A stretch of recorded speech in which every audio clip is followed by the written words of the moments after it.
Hello, everyone, and welcome to ADC Sports Dallas Primetime. Hope you're having somewhat of a good Sunday. I cannot ask you to be having a great Sunday because I'm pretty sure most of you won't.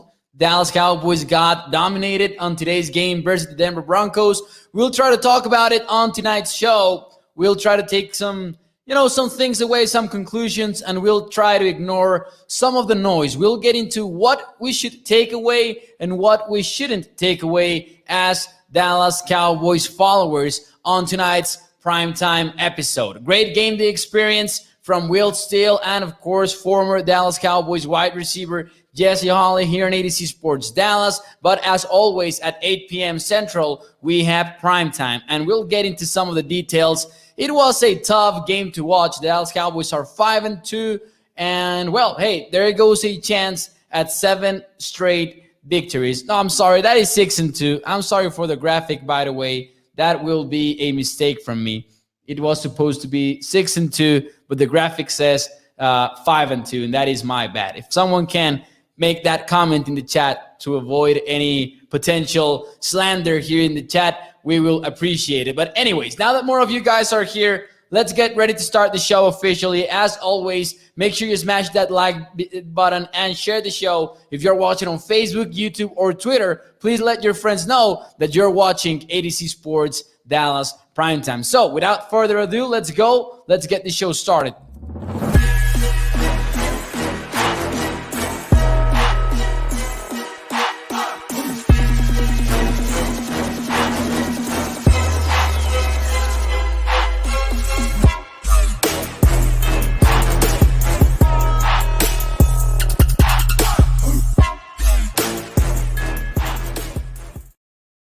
Hello, everyone, and welcome to ADC Sports Dallas Primetime. I'm Mauricio Rodriguez, streaming with you live every Sunday through Thursday night here on ADC Sports Dallas, Dallas On-Demand Sports Talk Network, with a lot more content coming your way throughout the entire 2021 season. Make sure you check out adcsports.com/Dallas. Some articles are on the way regarding the Cowboys' recent loss, what to make of it. I'm sure there will be plenty of analysis from the Cowboys writers over there at adcsports.com. So make sure you check that out throughout the week. And also for Mavericks content, make sure you check out adcsports.com/Dallas. Well, the Dallas Cowboys got bit. They were bitten, as Mike McCarthy said in the press conference. He said, hey, we got bit top to bottom. And I think that is the most accurate way to put it. The Cowboys, they did not walk into this game feeling overly confident. I mean, maybe that was part of it, but that is not the only reason that they got bit. It is also because they were outplayed, they were outcoached, and this Broncos team came heavy into this game, and we didn't expect it. Just like last week, many of us did not expect the Cowboys to have a single shot at the Vikings without Dak Prescott. I feel like many of us did not expect the Broncos to have a shot at the 6-1 Dallas Cowboys. But they did, and they got the win on the road, and now it is a bad situation for the Cowboys. Now, it is not the end of the world. I think that is the most important point to get across. First and foremost, this Dallas Cowboys team is still a contender in the NFC. NFL losses like this happen a lot of the times. Just look at the Saints and how they beat the Bucs last week. Look at the Bills falling to the Jacksonville Jaguars in the same slate of games that the Dallas Cowboys lost to the Broncos. So certainly not the end of the season for a team that is not only 6-2, but also has a commanding lead in its division, right? So let's not press the season-ended kind of panic button that we might be wanting to do. But hey, let's get into some takeaways from this game. And thank you all for joining the show. Adam says, where the fans at? And of course, a lot of frustration from football fans if you are into the Dallas Cowboys. They came out flat, said Eric Guyan. The King says, Cowboys usually disappear after the first team lost. And I'm not sure that is entirely true or predictable for the 2021 Dallas Cowboys. Hopefully that is not the case. Not so fast. Oh, I understand what the King meant. He meant the fans. All right. Rams about to lose says not so fast there. Hey, listen, we are rooting for the Tennessee Titans. The Packers did not get the win on the road versus the Chiefs without Aaron Rodgers, so that is good. Colt McCoy led the Arizona Cardinals without Kyler Murray to an impressive win over the San Francisco 49ers. That was far from ideal, but if the Rams lose tonight versus the Titans, that would definitely help the Cowboys out, and they are not, they're not having a great game so far, so definitely might be something that could happen. Of course, there's still a lot of football to be played. It is still the first half, and I'm actually looking here for the time on the game, 12:10 in the second quarter, with the Tennessee Titans up 14-3 as we record this live stream. Now we're still them boys, says Adam in the chat, and I do think that Stevie Mac says, Chucker, I didn't get a notification. Damn YouTube, not getting the notification. And Stevie Mac said, hit the like button and share the video. Please do so. So let's talk a little bit about what happened. And I think that is the most important point that we had to get across. The thing that the Cowboys got beat top to bottom, like Mike McCarthy said in the press conference. And I strongly believe that this was not about the Cowboys being overconfident, but they were outplayed, they were outcoached. The Cowboys got dominated in the pass game as Teddy Bridgewater completed 76% of his passes as he averaged 8.9 yards per attempt. The Broncos running backs were getting about 6 yards per carry. Javonte Williams at least finished the day at 6.3 yards per carry, I believe. And in the offense, on offense, the Cowboys also looked completely lost. Dak Prescott had a bad game, probably the worst of his entire career. Terrence Steele was struggling at left tackle. La'el Collins had some penalties called on him. Wide receivers were dropping football. Tony Pollard did as well in a key moment of the game. There is literally what can you say? What can you say positively about this football game from the Cowboys? I don't think there's a lot you can say. Michael Parsons got 2 sacks. That was great. Other than that, hey, I'm not sure. Now, Adam says Vegas happened across the league. LOL, just kidding. I'm glad that Adam finished that comment with just kidding, because believe me, Vegas plays, but not in a fixing games kind of way, of course. It's just that Vegas has a great business and will never lose no matter what the results are over the long term, right? But they don't fix games, as many would say. Now, Joshua Davis says, I'm lost of words, says Joshua. And actually, the question that I had for you guys in the chat is, what is one word? Joshua, try to find just one. And everyone in the chat, in Facebook, over at YouTube, what is one word to describe today's loss to the Dallas Cowboys? What would be your one word to describe that? And not so fast saying, hey, oh my God, the block kick rule is the biggest bunch of BS in NFL penalty history. How about that moment? I think that was probably the moment in which we kind of gave up when watching, because the Broncos were up 16-0 at halftime. We know that they were getting the ball to begin the second half. We knew that, hey, if there is one way to get back into this game, we cannot let the Broncos score in the opening drive of the second half. And then the Cowboys got them on a 3-and-out, and everything was looking up. And then you have that blocked special teams play. They blocked the punt, and we were I don't know about you, but I was so excited. I was so excited about that punt block, and only just to see something weird happen with the officials, and then they explained the rule, and you're like, all right, that is not the Zebra's fault. The referee is making the right call, but what the heck? How is that in the NFL rulebook? That is major BS, as you guys mentioned in the chat. I think that is kind of how we all felt about it. And I think that was the first moment of the game that I really thought we are actually losing this game, because throughout the entire first half, I was actually quite optimistic that the Cowboys were going to come out strong in the second half and get W. But that moment, that moment was, to me, the one in which I said, you know what, we might actually not win this game. So here is the answers that you guys have. One word to describe today's loss to the Broncos. Adam says unshaken. Stevie Max says derp.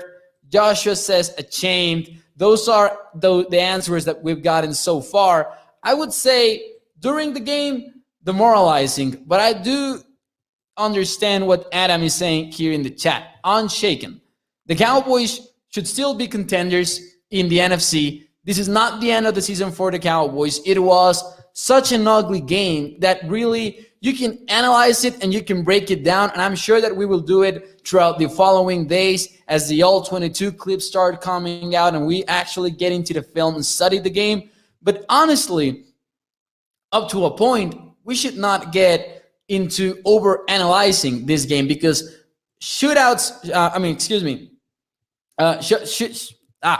shutouts during the NFL season are usually quite a bit overrated. Like what happened at some point in the fourth quarter, it doesn't matter a lot because at some point your game plan is in the trash can and there's not a lot that you can do when you're down by 3 possessions, right? So I think that we should not overreact to all of that. Charlene Evans says, I got a notification, but not Sky. Says Charlene, we're always here Sunday through Thursday night on Primetime. My name is Mauricio. Nice to meet you, and thank you for being here in today's episode. Charles Moore says, okay, not the day that I had planned.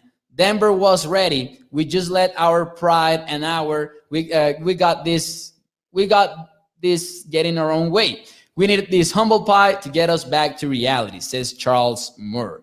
And I think that basically is how we feel about this game. Now, there are some takeaways that I do feel that we can conclude out of this game, right? First and foremost, I would say that quarterback pressure is still an issue, and it has been for most of the season. Maybe a tiny bit underrated by a lot of people because Randy Gregory has had a year, and Michael Parsons was impressive and is always impressive when rushing the passer. But overall, as a unit, the Dallas Cowboys are struggling to get quarterback pressure in. They are either average or actually at some point in the season, they were bottom 12. They have improved as of late, but I'm guessing that after this Broncos game, those numbers will go down again. And I'm talking pressure rate. In terms of pressure rate, this team has not been a top 15 unit or anything like that, even though Gregory has made some plays and Parsons has made some plays, and the same for Oza early in the season. But QB pressure needs to get back to this Dallas Cowboys team. Versus the Broncos, it felt during that first drive, it felt like, hey, we're getting pressure on Teddy Bridgewater throughout the entire game,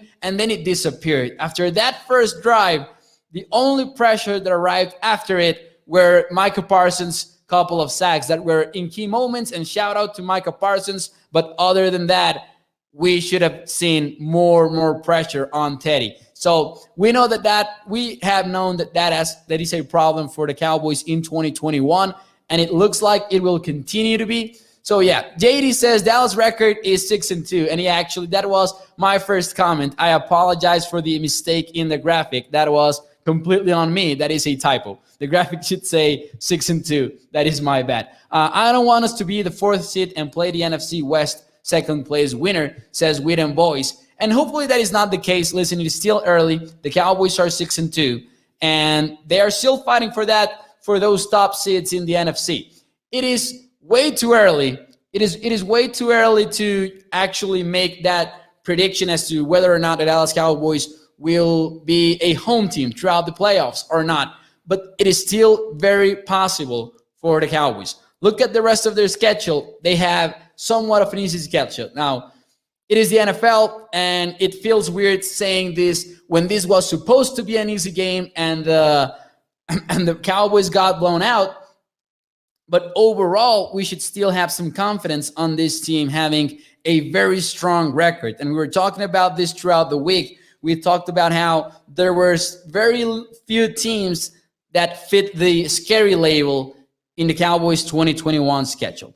Julian says they will keep running at Randy Gregory because he struggles versus the run, does not send the edge. And definitely Gregory is mainly a pass rusher, and I agree that he is not as a complete defender as, for example, DeMarcus Lawrence on the other side of the line when he gets back from injury, right? Now, another takeaway from me, and this is maybe a positive takeaway, is just to keep things balanced a little bit and not try to throw a lot of negative stuff at you right now. But no big-time injuries. At least the Dallas Cowboys walked away from this game without any kind of major injuries. I was a little bit concerned about Ezekiel Elliott, but he kept coming back to the game and he kept, somewhat showing up. So at least that is a positive for the Dallas Cowboys. I think that after this game, though, we kind of confirmed why, and this is not hate on him at all, but why Terrence Steele will remain as a third offensive tackle on this team.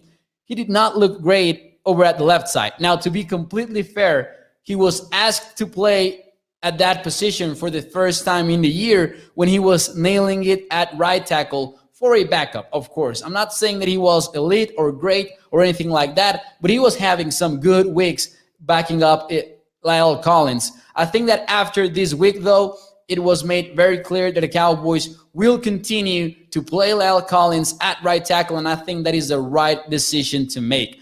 I love what Steele has done. I think that he has been very impressive in his development, but to me, it is very clear that he's the third best offensive tackle on this team, which means that he will be the swing tackle and he will play on both sides of the offensive line.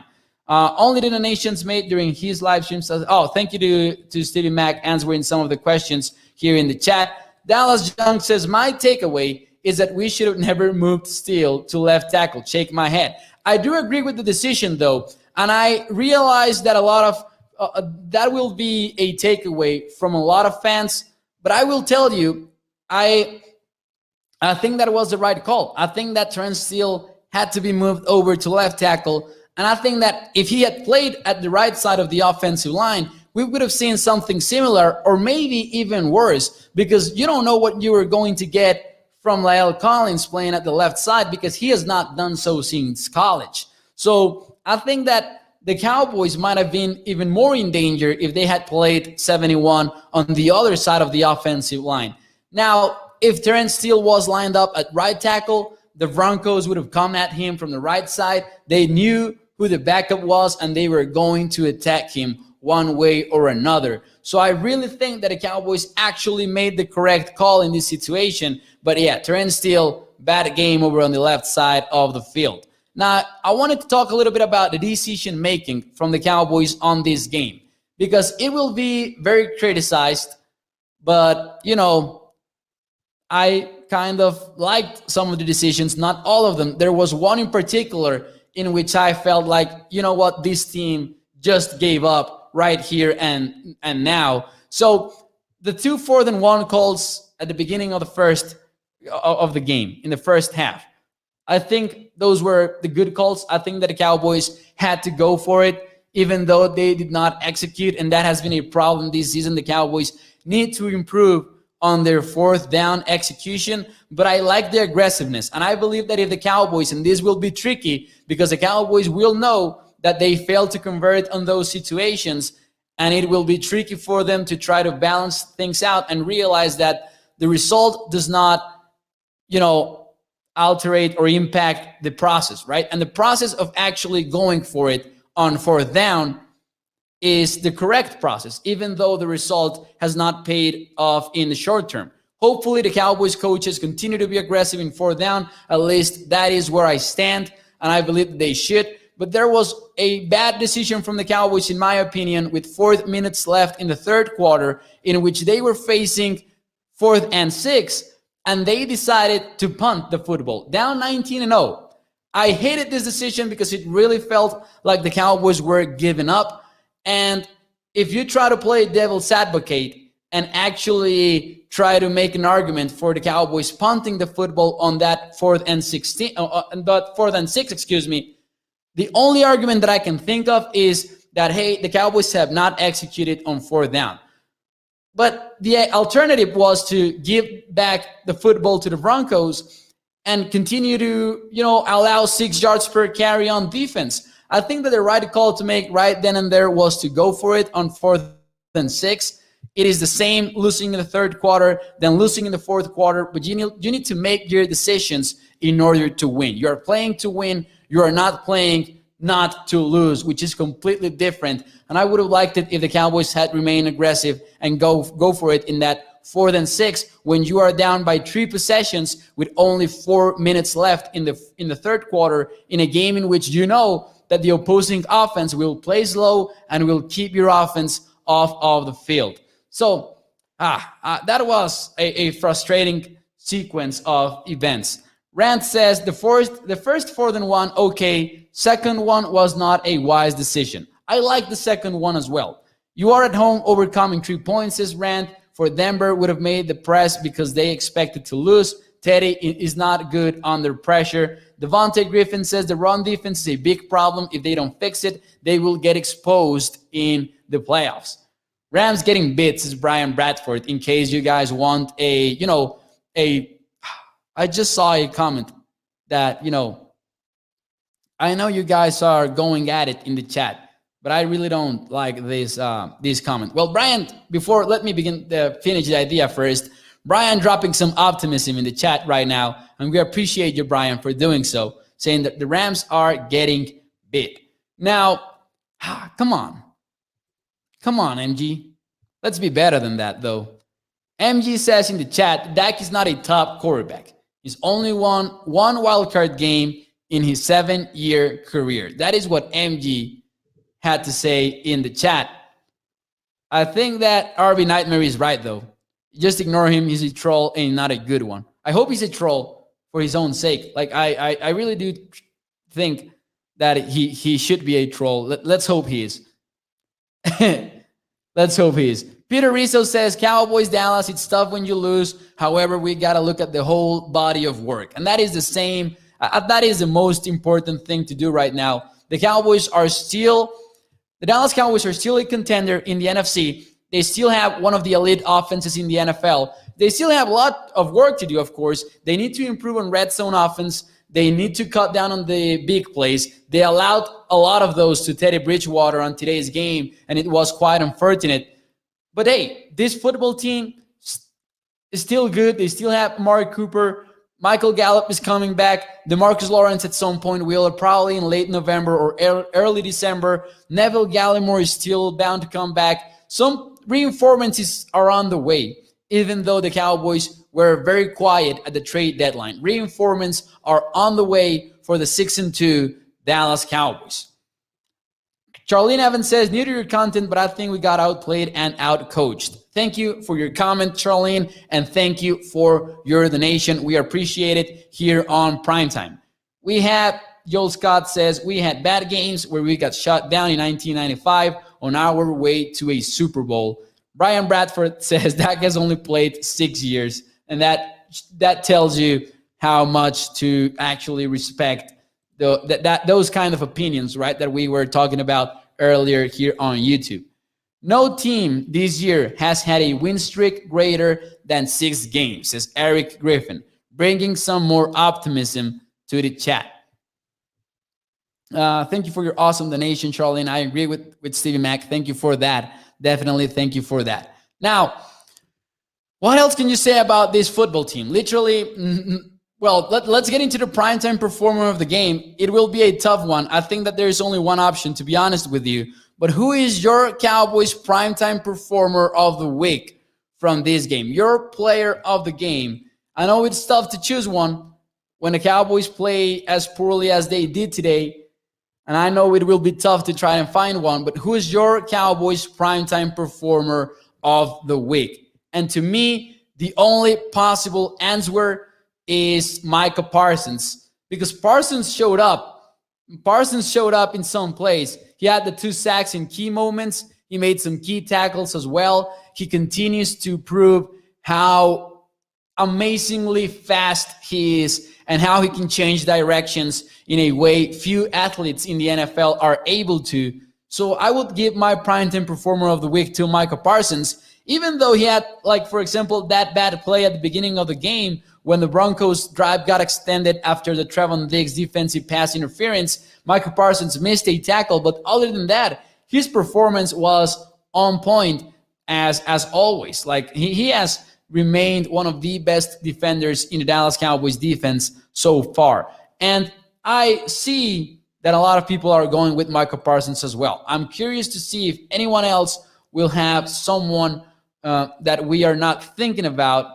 21-3 Titans. Thank you to Beryl for the update. That is good. That is good for the Dallas Cowboys. Let's have the Rams lose. And shout out to ADC Sports, because ADC Sports, as you know, was actually burned in Nashville. So shout out to ADC Sports Nashville. They're having a good weekend so far. If this holds up, they're having one heck of a weekend, because the Tennessee Bolts won last night. The Titans might win tonight. Only Tennessee-born boxer Caleb Plant was not getting the W this weekend, because you know how it goes. Canelo is the king, and that is it. That is what I have to say about that. Turner also played well, I guess, says Dallas Junk and RB Nightmare. It came in garbage time, but I agree. Number 17 had himself a couple of touchdowns. He made the most out of a bad situation. It was garbage time, of course, and I hate you know what I just realized? When I read Charlene Evans chat, when I read his comment, I thought that decimal point was next to the 4, but it was actually next to the 9. Hey, Charlene, damn. Shout out to Charlene Evans and that awesome donation. I appreciate it. That is awesome. Thank you for being here on ADC Sports Dallas Primetime. I didn't even, register that was the donation. Thank you to Charlene Evans. I appreciate you, man, and thank you for being here on the show. I'm sorry for, not I'm sorry for not, catching it earlier. I thought that was just $4.90. I thought that was a smaller donation, but I'm impressed. Thank you to Charlene. So yeah, Turner definitely a primetime performer candidate. Ring the bells is not so fast there. I don't have a bell though. Oh, I actually have, because I actually do somewhat of a finance podcast with a friend, more as a hobby. So this is more like a stock market bell though. We'll do that. We'll use that one. Dallas will be okay, says Julian Webb. One game. I think that we will get back on track versus the Falcons. That is good for the Dallas Cowboys. Next weekend, they have the perfect opponent to bounce back against and actually dominate the Falcons in that football field. Shout out to Atlanta, though, and respect to them. They just beat the New Orleans Saints, and their offense has woken up in recent games. Cal Pitts is an actual threat. He has stood out over the past few weeks as the receiver and the offensive weapon that we thought he would be coming out of the 2021 NFL draft, and he's doing that for the Falcons. So they offensively, I'm a little bit concerned about facing Atlanta. It should be a win. It should be a win for the Dallas Cowboys. They should be favorites next week. But, after that, moment, of course, versus the Broncos, you never know anymore. Fred Wood says, I thought that garbage stats was a thought of the past. I guess it only applies to Dak Prescott, says Fred Woods. All right, to me, here's the thing. To me, it doesn't have to do a lot with the players involved. To me, it has to do with win probabilities. And I can assure you that when the Cowboys were down 30-0, the win probabilities were probably less than 10%. Now, that is garbage time, maybe, most of the time. In the case of Dak Prescott, and the reason why people defended Dak Prescott last year, and I include myself in that group of people because of fans calling it garbage time, that he had only had garbage stats and stuff like that. They are in the garbage stats if you're actually in the game late in the fourth quarter. And that was the case for those games in 2020. That was the case versus the Cleveland Browns, even though the Cowboys lost that one. The Cowboys were in it at some point in the game. They beat the Falcons. So how can you call that garbage stats? And then the same for the Seattle Seahawks game in 2020.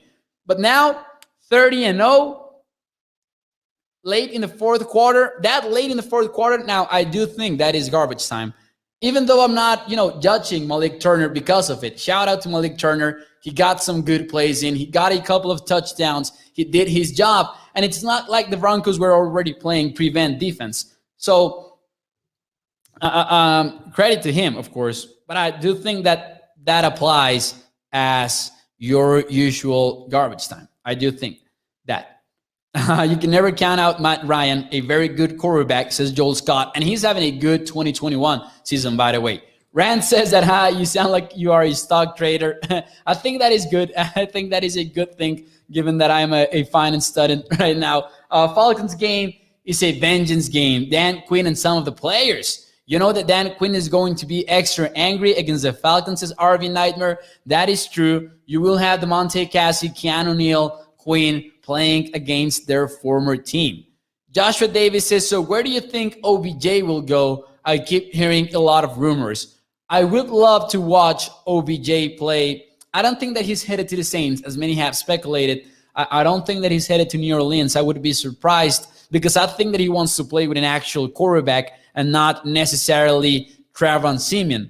I think that he wants to play for a guy maybe like Aaron Rodgers at Green Bay. I would love to see him over there with the Packers. As a neutral football fan, that is something that I think we all would enjoy, right?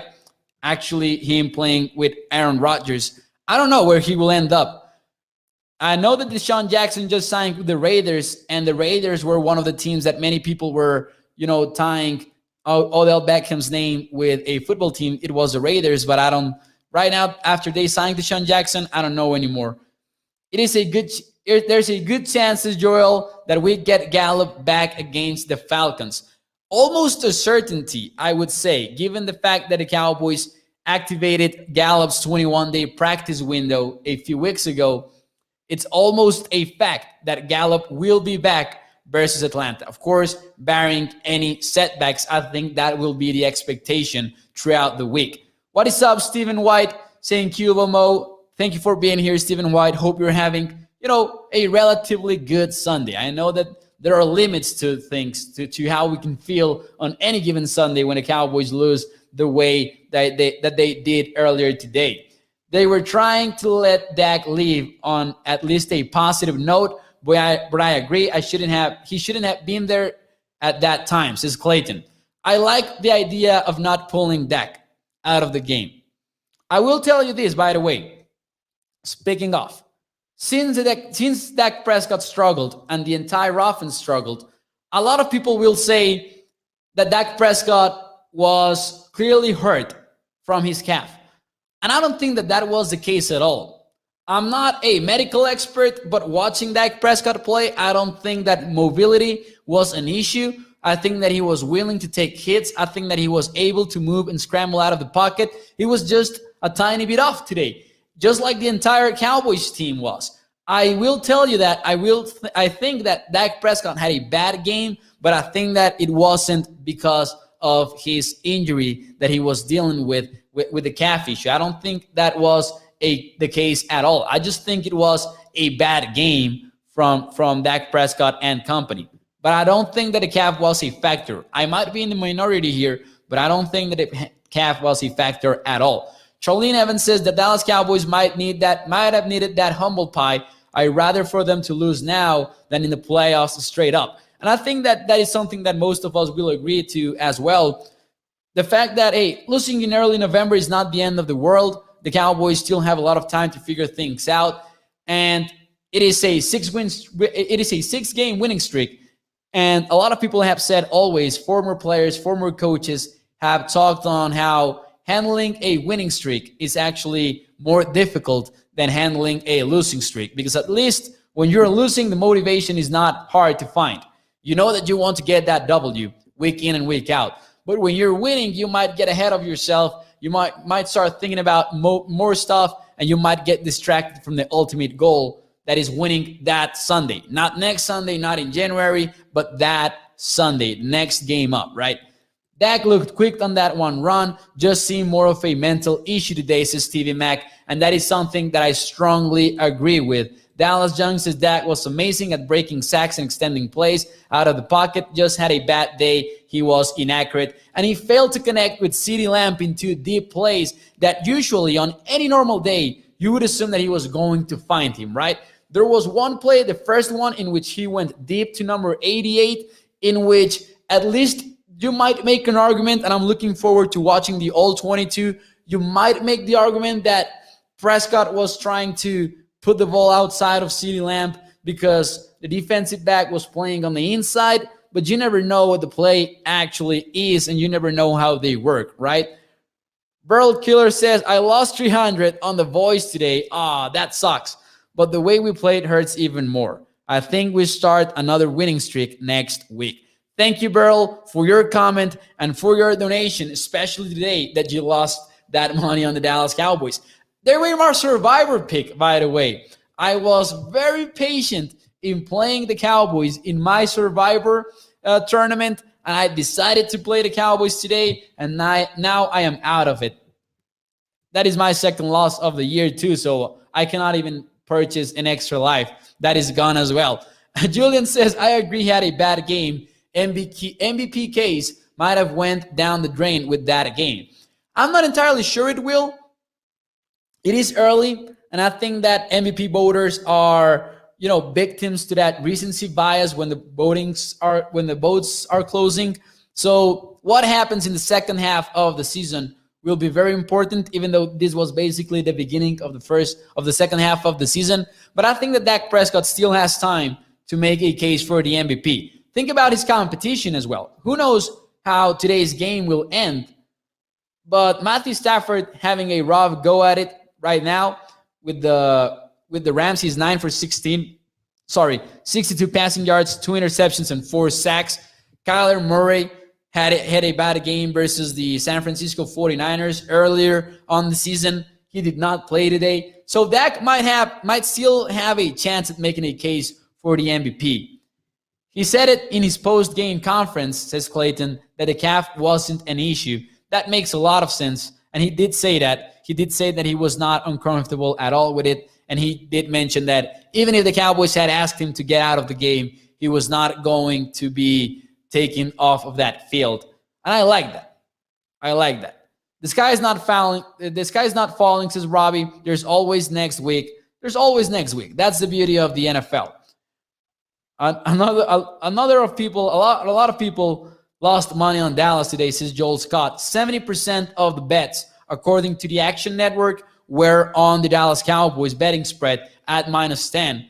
And we actually went with the Cowboys on the Betting the Cowboys segment from every Thursday. If you're new to the show, every Thursday we have a Betting the Cowboys segment, and we are now 5-3. We are now 5-3 on the season with the Cowboys bets. So hopefully we get back on track next Sunday versus the Falcons, which is also a noon game. Hey, let's talk about that as well. The Cowboys historically struggle in noon games, and that might have to be a point of emphasis for the Cowboys moving forward. The Cowboys are usually playing in the late games, 3:25 or Sunday nights or Monday nights, Thursday nights. Rarely do they play at noon. And Bob Stern from The Athletic was pointing this out on Twitter during the game. He was saying, how can the Cowboys continue to struggle in this sort of situations? Maybe they're not used to it, but that shouldn't be an excuse, I think, when you play in the NFL. Hopefully they try to fix that moving forward, but also maybe a factor on today's, on today's show. On today's game. On this year, Damn. Bills lost big against Jacksonville, and Bills are dominated too, says Joel Scott. Another example that, hey, this happens to every NFL team. Tom Downey's burner account saying, where is my It's Our Year crowd? Hey, let's not have them disappear. I still have hopes for this Dallas Cowboys team. I told y'all trap game feeling, and y'all saying 50 burgers, says Tom Downey. I never expected this to be a trap game for the Dallas Cowboys. I fully admit it. I never expected a 50 burger kind of game, though. But I had said 35-17. That was my actual, prediction. Another noon game, says Joshua Davis. Might not get next week's game either. That is concerning. Next week we are playing the Falcons at home, but it's at noon. Hopefully that, Stevie Mack says, today's performance is why I wanted Dallas to make moves at the deadline to bolster up the team even more. Nothing crazy, but enough to give us more of an edge. I understand that, and I agree with it. I think that the Cowboys had to improve the pass rush situation. They didn't, and hopefully they figure it out. Once Neville Gallimore gets back, once maybe Trysten Hill gets back, DeMarcus Lawrence as well on the edge. So, hey, history shows, says RV Nightmare, that NFL teams that have gone on huge win streaks will lose to majority will start to lose the majority of their final games. So maybe this was for the best, huh? I think maybe this was for the best. Obviously not, but hey, we're trying to, look for the optimistic side of things. The point is, before I leave you tonight, the point is that the Dallas Cowboys are still contenders in the NFC. They are still 6-2. They are still actually in the conversation to be the top seed in the conference. Even more so if the Rams lose tonight. The Packers lost today as well. Look at what happened to the Tampa Bay Bucks last year. This same week versus the Saints, they got dominated again for the second time that year, and they still were able to go on a Super Bowl run in the playoffs and become Super Bowl champions. So the end of the season? Not yet. Come on. Definitely not. The Cowboys are still in it, even though today sucked and even though literally everything went sideways today. And when I say everything, I'm talking about, the Cowboys blocking a punt and being scored on the same drive. Even though all of that happened, the Cowboys are still an elite offense. I do believe that. They still have a top quarterback in the league. Maybe I'm a little bit more concerned about the defense, but it's still a defense with playmakers. Trevon Diggs has had his bad moments, has had his good moments, but he's getting those interceptions. He has not done so since the Patriots game, but he has, 7 so far.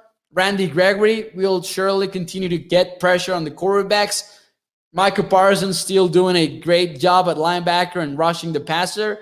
So this Cowboys team is still a contender, definitely. So thank you guys for joining today's show here on ADC Sports Dallas Primetime. As always, you know that we are here Sunday through Thursday night at 8 p.m. Central. Make sure you check out adcsports.com/Dallas for more Cowboys content. I'm sure that the guys, the writers like Adam Holt, Cole Patterson, Shane Carter, all of them will have some great content on the Dallas Cowboys throughout the week. And probably there's already an article up there in case you want to check that out on the loss to the Denver Broncos. So make sure you check out adcsports.com/Dallas for more Cowboys content and more Mavericks content as well.